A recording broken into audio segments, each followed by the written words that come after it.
Awesome. Thanks, Dave. And we'll pass it off to David Kiston, Sandia's Manager of Economic and Development Department. Great. Yeah, thanks, Jake. And thanks, Dave Hansen. A lot of great Daves in quantum, and it's just represented. Yeah, this has been an amazing event. Cindy has been, I think, really glad to be a part of this. And, I come from the non-technical side. So yesterday, just getting to go and see all the labs was really incredible. This is an amazing group. And today we're going to be hearing from another incredible group. So these are industry partners that are leading in the space. We're really excited to have everybody here. So we have folks from Cold Quanta, IonQ, IBM, Quantinuum, Microsoft, and Vescent Photonics. And so I think what we're going to do is just let our panel introduce themselves, and then we're going to get into some questions. So I believe we're starting with Dana. My name is Dana Anderson. I'm CTO from Cold Quanta. Did you say you want to describe a little bit of our companies now, or do you want to wait for the next round? No, I think that's great. Yeah. Okay. So Cold Quanta has been around since 2007. I have strong connections to New Mexico. My father was on the Manhattan Project, so I've been going to Los Alamos since a kid. We collaborate with Sandia. We collaborate with Los Alamos in joint projects. I have a strong history at the University of New Mexico. I spent my last year of graduate studies in quantum optics there. Carl Caves, professor there, is a longtime friend. I was best man at his wedding. So lots of close ties. Cold Quanta is a broad spectrum quantum company. We do everything from clocks to quantum computers. We view ourselves as an ecosystem company, so we work with others that could be viewed as our competitors. The goal is to make quantum successful in the US and around the world. Great. Thanks, Dana. David. Hi, I'm David Stewerman. I'm from IonQ. My role is Director of Academic Partnerships and National Labs. Happy to be here this morning. Work sometimes with Cold Quanta too. It's great to see you here, Dana. Awesome connections to New Mexico. I'm a big fan of Santa Fe. IonQ has been a big collaborator with Sandia, also exploring partnerships with Los Alamos. Really excited to be involved with what's going on in New Mexico. IonQ, of course, is a hardware developer. We work on quantum computers. We're in a number of different cloud partners. Happy to see Krista here. Our most recent machine is on the Microsoft Azure cloud. Yeah, excited to be here. Looking forward to hear from my fellow panelists. Great, thank you. Joe. Hi, Joe Brose, IBM Quantum, Vice President of Quantum Growth. It's great to see so many friends here on the panel and also seeing the participants. So look forward to the panel today. Thank you. Thank you. Kanaya. I'm Kanaya Kinkoli-Tege. I'm the Chief Legal Officer and Head of Government Relations for Quantinuum. We are the company that was formed just in November as a merger between what was the old Honeywell Quantum Solutions hardware business and the Cambridge Quantum Computing software algorithm side of the house. So relatively new, excited to kind of jump in and do business in both New Mexico and around the US government. In terms of history and connections to New Mexico, we have a number of different employees who came out of there. And personally, I actually lived on the Navajo Nation in Shiprock for a number of years, growing up as a kid. And prior to going to Honeywell and now Quantinuum, I used to work for Department of Energy and spent quite a bit of time between Los Alamos and WIP. So, and with a little bit of time spent at Sandia as well. So I'm super excited to be here, and thank you very much for asking us to be a part. Thanks, Kanaya. Krista. Hi, everyone. I'm Krista Savori. I'm a distinguished engineer and vice president of quantum software at Microsoft. Lots of great partners here on the call. And we are running Azure Quantum, which is really about having an open ecosystem for quantum computing, in the cloud, embracing and empowering everyone to do more with quantum. And in terms of New Mexico, my advisor Joe Traub used to spend many months every year at the Santa Fe Institute. And with that, I also traveled many times to the University of New Mexico. Haven't done that in the last 2 years, unfortunately, but lots of great work also that Microsoft and our team has done with Sandia, with Los Alamos, and with the University of New Mexico. And Squint continues to be one of my absolute favorite conferences in quantum computing. So wonderful to be a part of this today and looking forward to our discussion. Great. Thanks, Krista. Scott. Hello, I am Scott Davis. I'm CEO and one of the co-founders of Vescent. We provide laser solutions to the whole quantum ecosystem, everything from networks to timing to sensors to computers. We're really focused on not only supporting scientific, but also getting these laser systems down and ruggedized so they can leave the lab and go out into the field, which is very exciting to be a part of that. I've got a long and strong connection to New Mexico. I grew up in the New York City area. I'd never been west of the Mississippi. Before grad school, I had an internship at Los Alamos Labs. I rode there on a motorcycle. I'd never seen land like that. I thought, land of enchantment, you are not kidding. I freaking love the state. We continue to have strong collaborations with New Mexico. We actually have an employee on base at Kirtland Air Force Base right now, working on an optical frequency comb that's going to go on an optical clock that's on an at-sea demonstration, which I'm very excited about, and a quantum application coming out of New Mexico. We have programs with Sandia. There's just a lot of quantum talent that we like tapping into down in New Mexico and collaborating with.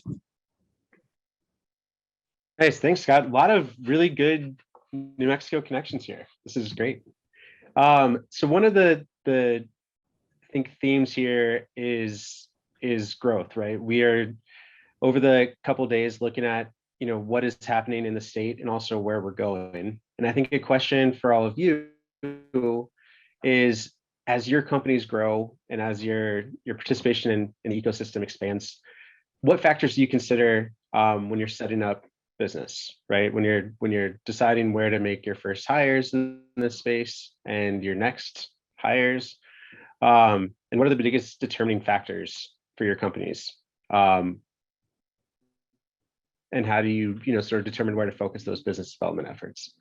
And for this, feel free just to unmute and answer. I can't help but say I'm sure that IBM and Microsoft are very excited about growing their company size. Yeah. I think the answers are going to be a little bit different depending on if you're 10 years old or 110 years old, as we are. Absolutely. Well, if you'd like, I can start off and just say, for a large company, clearly the ecosystem and support of that ecosystem is extraordinarily important. The ecosystem really consists of kind of 4 elements. One is infrastructure. A second would be the workforce. The third would be research. And the fourth would be an industry that also can support quantum as well as embrace and utilize quantum.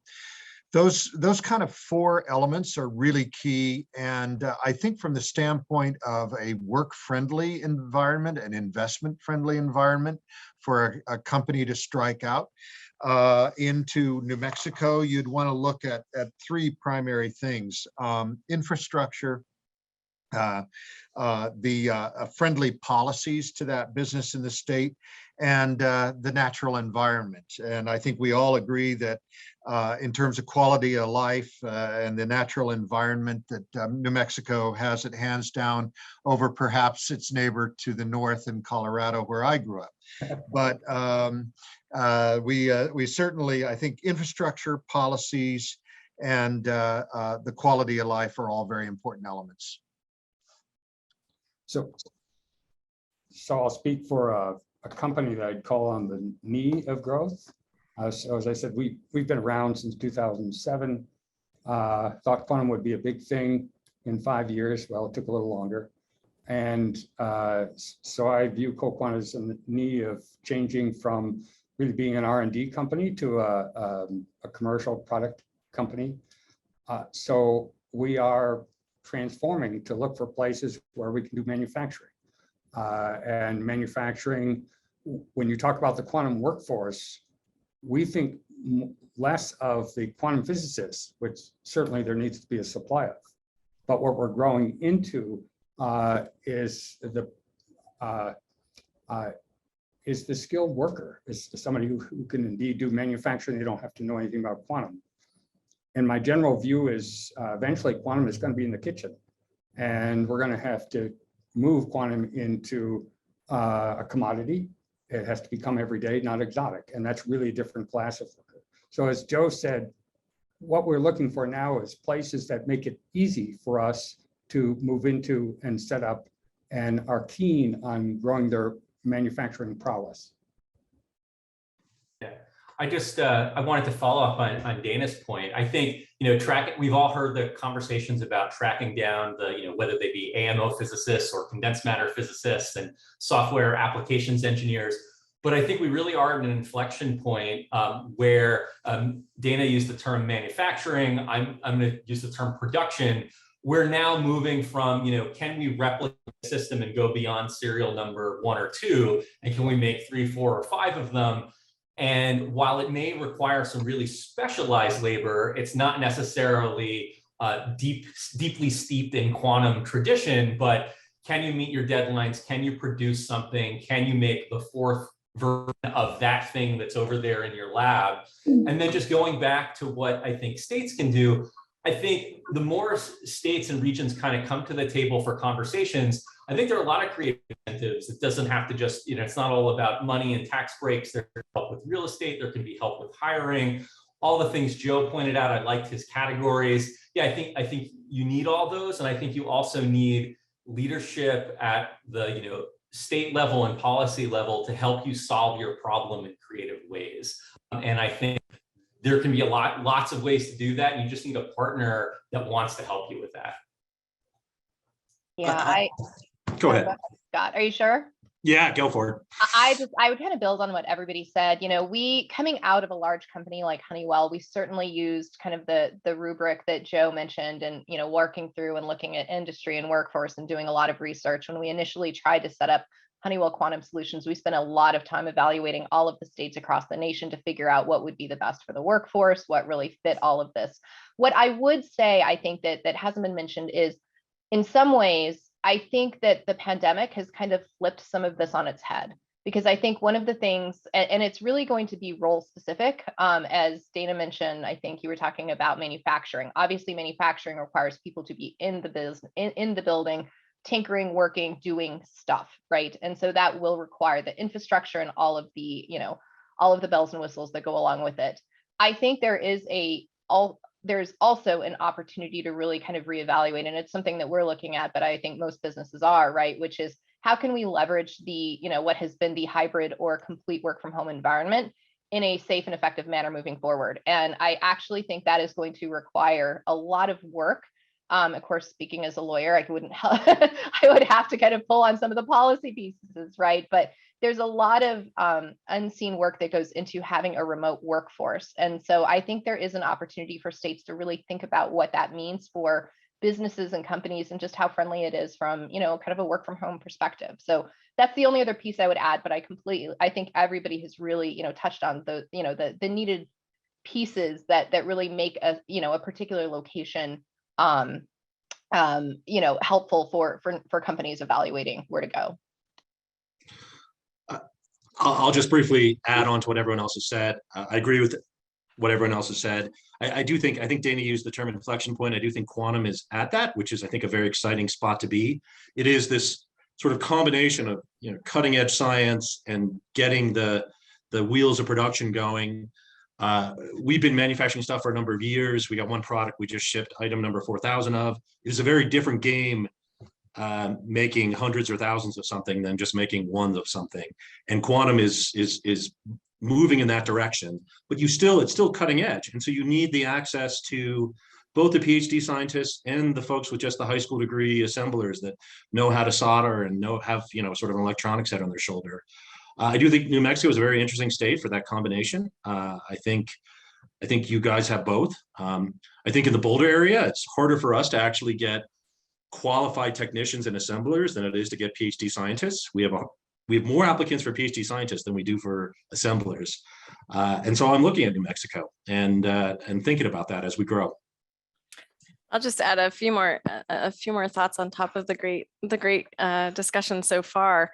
At Microsoft, we're really interested, we're a for-profit company ultimately, right?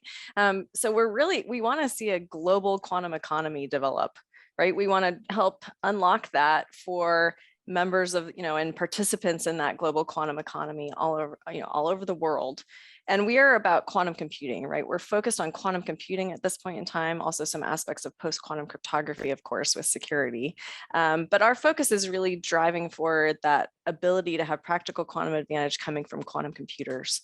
And we want to bring those to the cloud, right? To Azure, the world's computer, and then empower people around the world to use that technology for advantages for their own applications, right? And so when we think about a workforce, right, we definitely need the workforce and the materials, the physics, right, the development, what everyone has been sharing. Then on top of that, we need people to be able to develop the new quantum algorithms, right? Think about what do we do with this quantum computer? And I think that workforce ends up being even a little bit larger, right, than the workforce that's building the machine itself, building the networks. And then on top of that, right, an even larger workforce will be that application developer that sits on top. And we're not there quite yet, right? But that will be a really, really large portion of the workforce. And so I see it almost as this inverted pyramid, if you will. I think when I think about New Mexico, I think New Mexico is extremely well positioned to also help drive more diversity into each of these workforce areas. And that's something I'd love to see as a focus, as an output, as an impact coming from Quantum New Mexico, right? That we can bring more diversity to our workforce, more ideas around the table, more startups, entrepreneurial endeavors that have that diverse perspective in the mix. Because we're definitely not there as an industry, as a community, in terms of the level of diversity we need to drive that creative thought that's going to get us to the fault tolerant and practical quantum advantage timeframe. Yeah, thanks, Krista. I think so. Another question, kind of building on this, we're talking about the inflection point where we find ourselves, and the challenges bringing this technology to the world, and some of these opportunities, especially with the diversity of workforce needs. But how do you all keep your customers, your partners, investors engaged, right? So if we're at this point right now where we're looking for states, communities, diverse communities in particular, right, to help solve these problems creatively, how do you communicate right now the opportunity, right? This is nascent. Things definitely feel like they are changing quickly. This past year, there's been a lot of private sector growth, right? And I think starting with IonQ, there's been some really exciting things happening in Quantinuum, the combination. How do you communicate this to the states and the communities that you're in to get buy-in? So how do you engage with stakeholders that are outside of the R&D space? I'm happy to give my view, because I do think, first of all, it's quite different from those companies like IonQ and Cold Quantum that really depend on an investment community, whether it's public now or private. It is a story you have to be able to articulate. And the other aspect of that I want to just say for the moment is you have a very good representation of quantum computing here. As I said, Cold Quantum is very broad. So I'm going to give the broad part of the story that Cold Quantum conveys to its investors and others that it would like to enable, which is the following. The laws of quantum mechanics tell you, given certain resources, how well you can perform any task whatsoever. And the difference between now and 10 years ago is technology is such that we can approach the quantum limit in various domains. Computing, we're working on, but also sensing, timekeeping. To give an example, down the street is Juni's clock, which is 6 orders of magnitude better than the clock which tells our time from NIST. And that's what quantum is bringing to the table. And if you're not at that quantum limit in the future, you won't be competitive. And that's true about national security. It's true about the financial industry. It's true across the board. And so it's maybe not so clear how you're going to make money in the short term, but it is absolutely clear that you will not be at the forefront if you're not at quantum at some point in the future. And I think that a fairly large portion of the community understands that. And that I hope that, those in New Mexico who, are thinking about investing appreciate that this is why you have to invest in quantum technology. Yeah, I would echo that, Dana, and just say, I think one of the things that we have found is that over the last 5 to 10 years or so, there have been a number of disruptors for, in the technology space that have left a number of the larger companies. And I'll use Honeywell as an example. When Google came out with Nest and really, really fundamentally changed Honeywell's, market share of the thermostat, right? It required leadership to start thinking differently about technology and how it gets embedded and incorporated into its overall plan and structure moving forward. I think you're seeing that across a number of industries, whether it be financial or in, chemistry and a number of different areas that, particularly in financial, right? They kind of, again, were a little bit behind the times on things like blockchain and some of the other technologies for, cryptocurrency. And so you're starting to see leaders who, have gone from kind of scratching their heads and wondering why this is important to really starting to worry about whether or not their workforce and their teams are prepared for the commercial inflection point, which is coming. And of course, nobody can really fully predict when we will get to that point. But I think there's a real momentum right now for, particularly for larger companies to make sure that they're being aggressive in pursuing a technology, which at some point will be a disruptor, if it's not the next disruptor. I'll just quickly add to something that Dana said. That example of Juni's clock being 6 orders of magnitude better. When you think about the progress of technology, often it comes in steps of factors of 5, and there's sort of rules of thumbs of how much better you have to be to displace an incumbent. You think about going from like CDs to Blu-rays, 6 orders of magnitude, you almost never get jumps like that. And quantum is enabling jumps like that. I mean, that's a factor of 1 million. It's not only in things like timing and sensing where you're talking about, oh my God, this is not just a little bit better, it's 1 million times better. There are new applications where it just couldn't be done before. And that's, you got to convey that excitement to funders, to government folks, and you give them examples of, it's not hypothetical. Look, here's an example of somebody doing it. I mean, Juni's clock it's measuring, he's seeing gravitational shifts in time from just being 100 microns up. It's not a clock, it's a space-time sensor. It's totally new.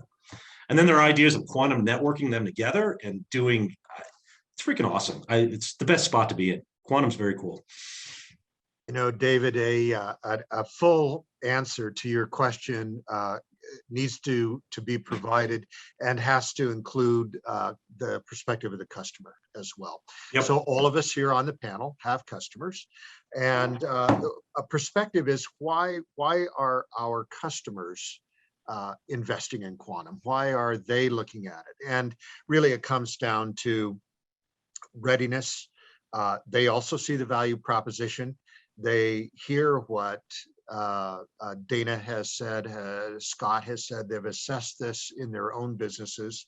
They see that this opportunity is out there. And what they want to do is have an entryway or a pathway into quantum now.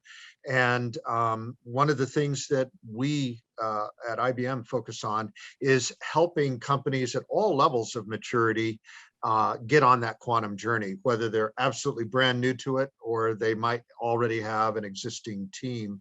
And at the end of it, it's about de-risking quantum for those customers, those prospects. They really need somebody to help them graduate in and get on the road to that value proposition that Dana articulated, get to the quantum limit of their business, whatever that is. If it's a financial firm, if it's a firm that is doing something in the sensing world or computation. I wanted to follow up. One thing, I think you'd mentioned readiness, and I think that's a key aspect for customers. The other thing I'll kind of expand on is I think, a lot of states or industries, they all have an innovation arm or an innovation division, and they have a portfolio of things on the table that are really risky, somewhere in the middle, and a little bit safer. And I think one of the things that's a real advantage of quantum is it can be kind of a foundational portion of your innovation platform and portfolio, because I think it could be so widely used. You have to pick your, if you're a state and you're trying to figure out, should we go into automotive and autonomous driving? Should that be the area we focus on? Should we focus on semiconductors? Should we focus on aerospace? Who are the industries we should? Well, I think you can go back to just about any state or any large company and say, oh, you know what, you should put quantum in your portfolio, because regardless of the vertical you're going to go after, there's an opportunity to leverage investment and help it whatever vertical you're interested in. And so I think from a broad innovation portfolio aspect, it's an easy sell to make, because I think it's just broadly applicable and doing amazing things that Scott pointed out, and that could be used for who knows what. And that's really a great opportunity. I think right now, I agree with what's been shared. I think we're really in the era of research and discovery still, right? It's really about, as folks have been sharing, right, preparing organizations, readying companies, but it's also about engaging with that research and discovery. We're not yet to the era of practical quantum advantage.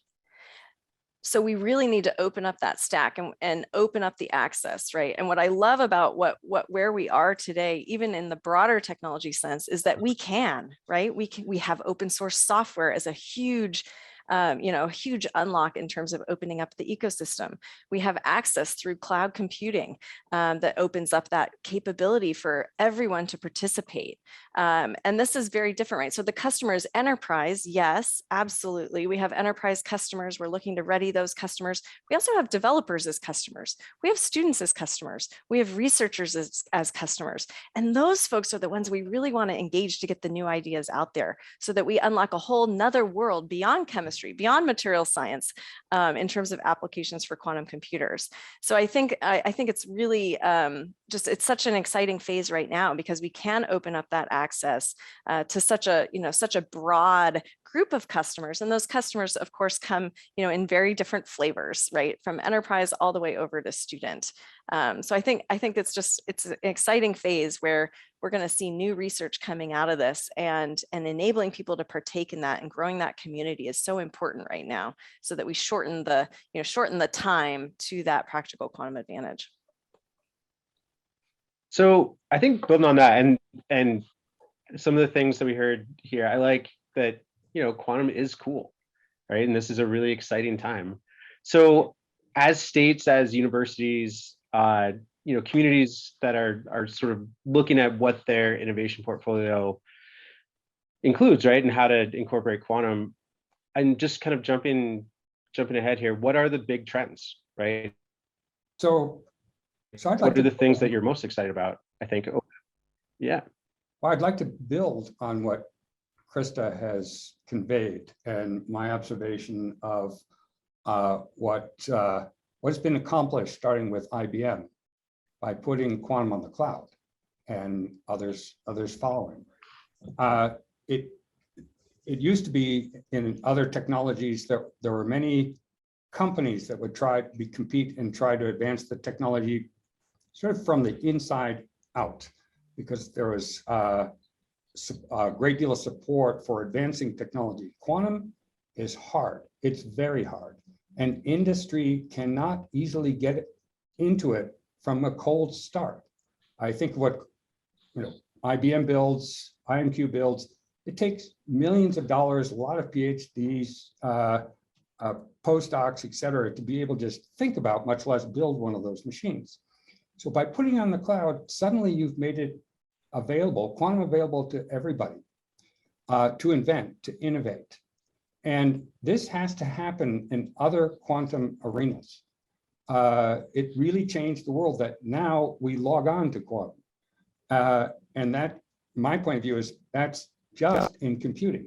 That's going to have to happen other areas of quantum if you want to make it move, because it's just too hard. If you want to make a unique clock, you're not going to do it in any short time. So to speed up the digestion and absorption of quantum and make it every day, we're going to have to see a lot more on the cloud. And that's one thing that I think a competitive quantum state can do, is ensure that quantum is made more available by making it accessible to somebody on this other side of the world. So that didn't quite answer your question, but Krista reminded me of how important that has been to get quantum computing into into the kitchen, so to speak. Now that has to happen with a lot of other quantum technologies.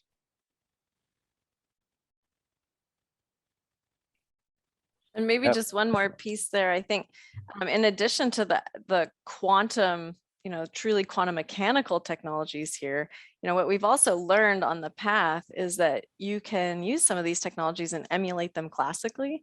So I think another thing is seeing, how can we drive value from the technology investments we're making along the path, right? And that can come in many different flavors. And one of the areas that our customers find incredibly valuable is the quantum inspired optimization work, right? Where we're emulating some of the quantum behavior and classical algorithms. We're bringing that to classical chips, improving the solutions that you can have today. So I think that's another avenue as well, right? We should open up to, quantum sensors, right? There's all these other areas of quantum information science that I agree with Dana, like it would be great to bring more access to that, more capabilities, so more people can partake in that value chain and the discovery chain and research that needs to happen there. And then in addition, I think we also need to keep looking at what are we, as we build, as we create, how can we drive earlier value from the longer path we're on. And one way, we're looking at that is through these classical algorithms that can help drive, help emulate the quantum systems. But there's probably, many, many more across the quantum information sciences. And I don't think we should lose sight of that. Yeah, I'll just briefly add, quantum is not just cool, people are also going to make money, and there's going to be job creation. It's got that aspect too. That's part of the cool for me, and I think for all of us. That is cool.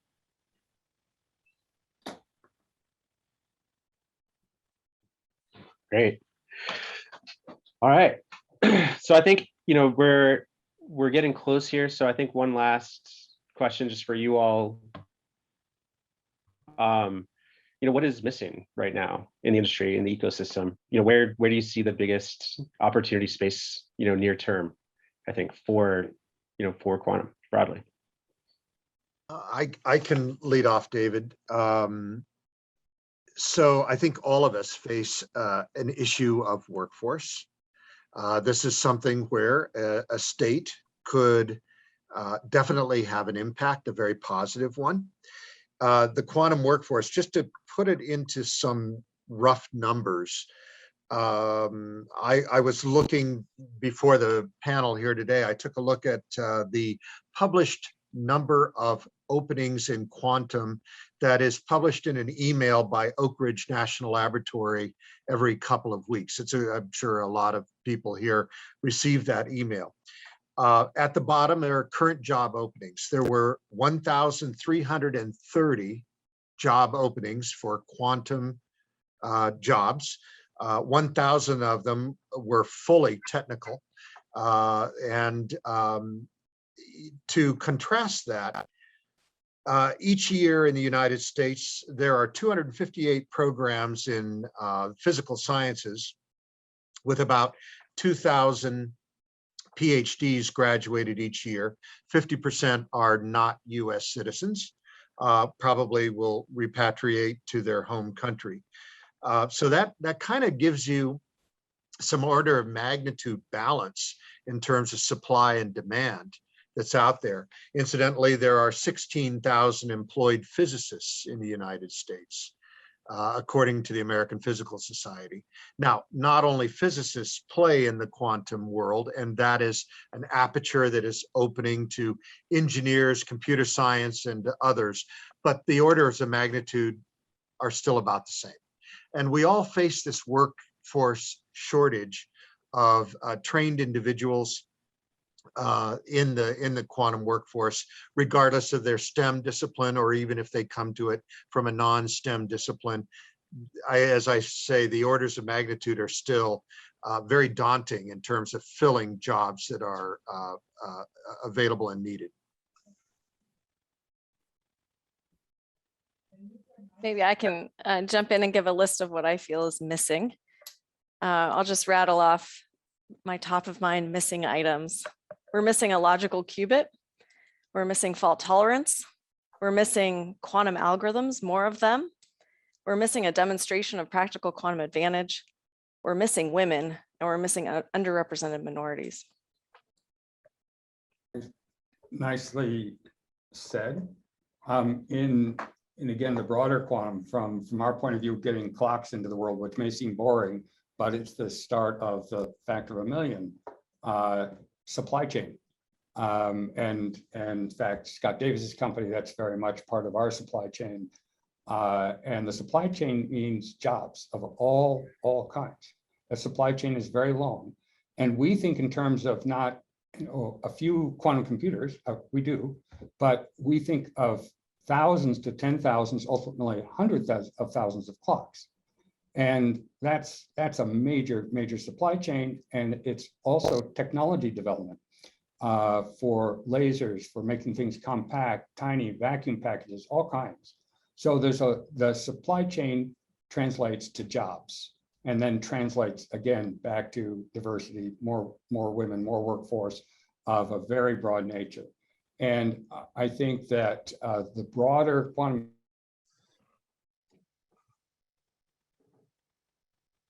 Did we lose Dana? Yeah, we seem to have lost Dana. We are missing Dana is another add to the list. We're missing Dana. I'll just very quickly add in, I think that there's lots of exciting R&D going on in quantum. I think we got to get to the point where we're making money in quantum, not just spending investment dollars, not just spending government dollars. I think we're going to get there first with sensors and clocks. I think we have quantum advantage in those spaces. I think computing is going to follow. I think people need to be bold and say, hey, let's get these new quantum sensors, this next generation clock out there in the field, out there in the market. Let's be pushing that. And then that's going to support the supply chain that feeds into the computing and the next big thing. And it's going to be a lot of jobs. Yeah. All right. Sorry, Dana, I finished your thought for you. No, I said too much. Welcome back, Dana. Thanks. Just in time. So yeah, unless there's any last thoughts, just want to say thank you all of you for taking the time to speak with us. It sounds like, with all of the ties to New Mexico, we'll be seeing all of you soon. But yeah, this was really great. And yeah, this was a pleasure. So thank you. I think I see Ivan in the desk there. So hi, Ivan. And I hope this state comes to the foreground in quantum. You can be very successful, but you're going to need the help all the way up to the top of the state. And best of luck. And if we can help, we'd be delighted. I appreciate that, Dana, very much, and I appreciate all of the panelists here. Many of you I haven't seen in many years. It's great to see you here. I hope I'll see you at Squint at the next meeting. And I think we have a real opportunity here in the state of New Mexico, as you know, our deep history here and connections to all of you in terms of our collaborations, the employees that have been trained out of the University of New Mexico, and I think regionally, Dana, particularly Colorado, New Mexico, with the Rio Grande goes beyond New Mexico. And so we look forward as well to a regional partnership that I think will be really advantageous for all of us. So thank you all for participating in this great panel. Good luck. Thank you very much. We look forward to hearing a lot about New Mexico. Thanks again for having us. Thank you. Bye, everyone. Thank you. Bye-bye.